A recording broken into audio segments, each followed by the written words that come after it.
یہی معاملہ پاکستان میں ہو رہا ہے۔ اس اعتبار سے واقعہ یہ ہے کہ یہ سزا ہے اللہ کی طرف سے، اور اخلاق کا جو دیوالہ نکلا ہے۔ دوائیوں میں شاید دنیا میں کوئی قوم نہ ہو جو دوائیوں میں ملاوٹ کرتی ہو۔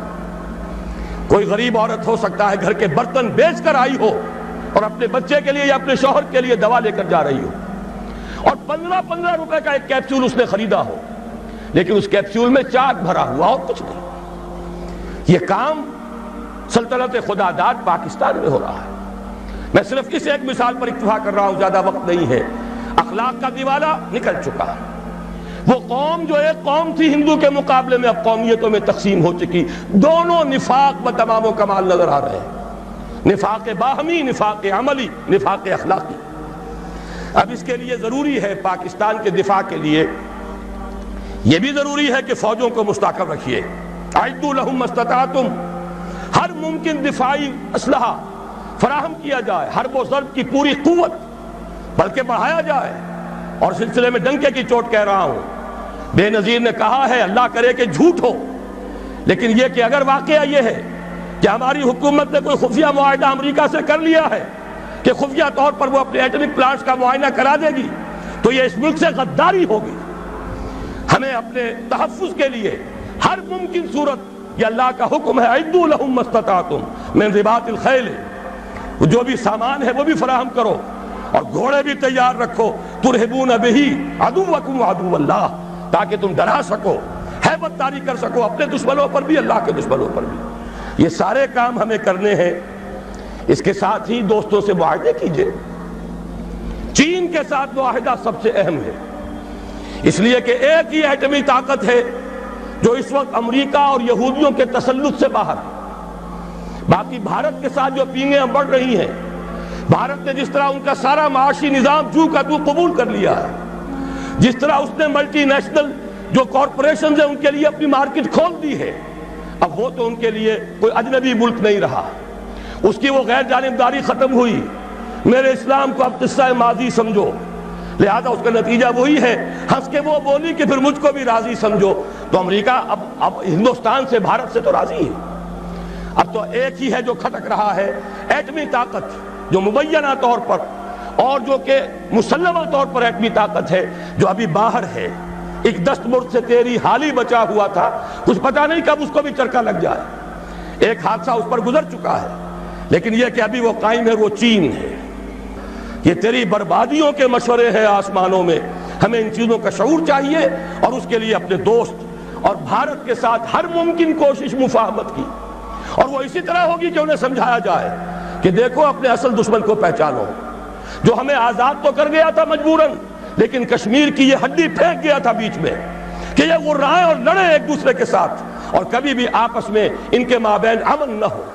ان کی ساری دولت ہم کھینچ کر لے جائیں، روس لے جائے بھارت کی دولت اسلحہ کے عوض، امریکہ لے جائے پاکستان کی پوری دولت اسلحہ کے عوض، ہماری غریب لوگوں کی کمائی، اس کا سب سے بڑا لائنس شیئر ان سپر پاورز کے پاس جاتا رہا۔ ایک دوسرے کا خوف، ایک دوسرے سے خطرہ، لہذا وہ کبھی ایک صاحب نے کہا تھا، بات بڑی پتے کی ہے، ہمارا استحصال اور پوری تھرڈ ورلڈ کا جو استحصال اس وقت ہو رہا ہے، اس کا سب سے بڑی ذریعہ یہی ہے۔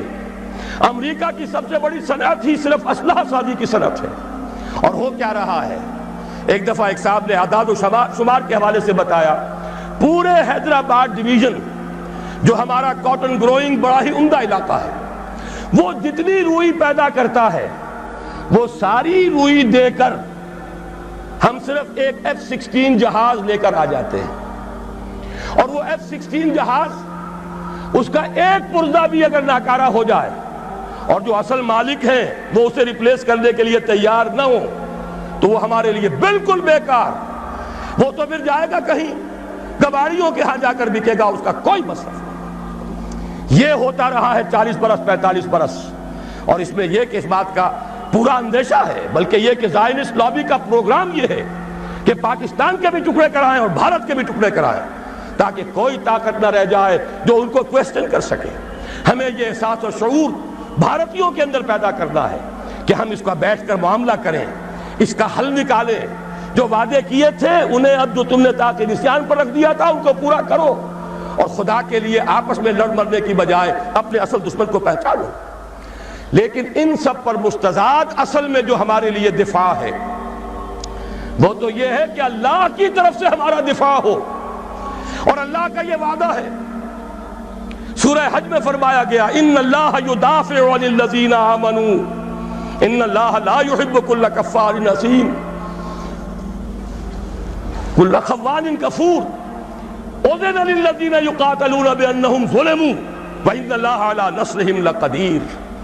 اللہ مدافعت کرے گا اہل ایمان کی طرف سے، اللہ تعالیٰ جو ہے خود مدافع ہوگا۔ اللہ تعالیٰ کو کفر پسند نہیں ہے، خائن پسند نہیں ہے، ناشکر اور کافر پسند نہیں ہے۔ یہ تو مسلمان میدان میں نہ ہو تو بات دوسری ہے، پھر وہ کافروں میں دیکھے گا کس کے اندر زیادہ صلاحیت ہے، اس کو زمین کا قبضہ دے دے گا۔ لیکن مسلمان ہوں، ثابت کر دیں کہ ایمان اور عمل صالح کا حق ادا کرنے والے مسلمان ہیں، تو کیسے ممکن ہے اللہ کو ان سے کوئی محبت نہیں؟ پھر تو اللہ تعالیٰ دفاع کرے گا اپنے ان بندوں کی طرف سے، اور اللہ تعالیٰ ان کی نصرت پر قدیر ہے، اس کی قدرت رکھنے والا ہے۔ جب تک کہ یہ دفاع ہمارے شامل حال نہیں ہوگا، اور وہ کیسے ہوگا؟ جب کہ ہم اللہ کے خلاف جو جنگ کر رہے ہیں اسے بند کریں، اللہ کے ساتھ مفاہمت کریں، مصالحت کریں، صلح کریں۔ یہ سمجھ لیجئے اسلام کے معنی کیا ہے، گردن نہادن۔ اگر کوئی مقابلہ تھا سپر انداختن، سپر ڈال دینا۔ اللہ کے سے اگر کوئی جنگ تھی، کوئی تصادم تھا، ہتھیار پھینک دینا، یہی تو اسلام ہے۔ ہمیں چاہیے بحیثیت قوم، بحیثیت ملک، ہم اللہ تعالیٰ سے جنگ بند کریں، اس کے سامنے اپنے ہتھیار پھینک دیں، اس کی اطاعت قبول کریں، تو اللہ ہمارے دفاع کا ضامن ہے۔ ان اللہ یدافع عن الذین آمنوا ان اللہ لا يحب كل خوان کفور۔